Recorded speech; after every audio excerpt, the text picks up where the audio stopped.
2 cup চাল দিয়েছি, 3 cup পানি দিয়ে আগে জর্দাটা একটু হাফ চামচ জর্দার কালার দিয়ে জাল দিয়ে নিয়েছি। ভাতটা রাইসটা একটু 80%-এর মতো ফুটানো হবে।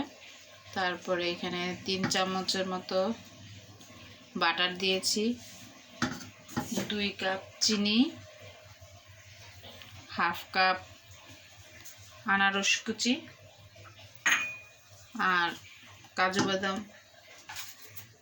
1 মুঠের মতো, আর এগুলা কিশমিশ সব দিয়ে এখন নাড়া দিব।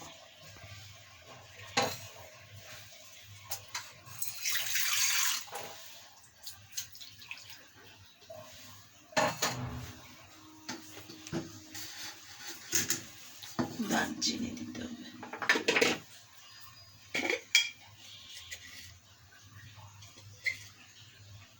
এই 1 চা চামচ দারচিনি গুঁড়া,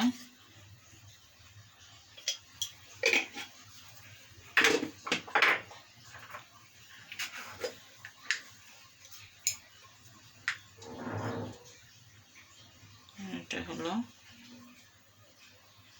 এলাচ গুঁড়ো হাফ চা চামচের মতো, 2-3টি তেজপাতা দিব।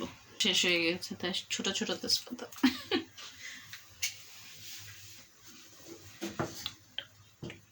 উপরের দিকে উঠে রাখো, আমি এই যে তেজপাতা 3-4 টুকরা। এবার নেড়ে সব মিক্স করে দেব।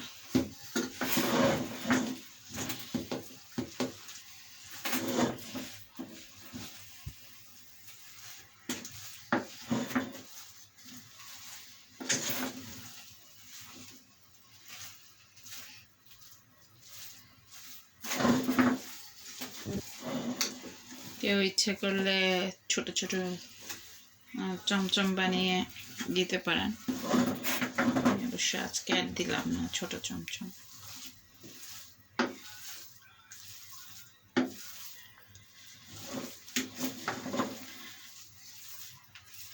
কাজু বাদাম, পেস্তা বাদাম এগুলো দেওয়া যায়।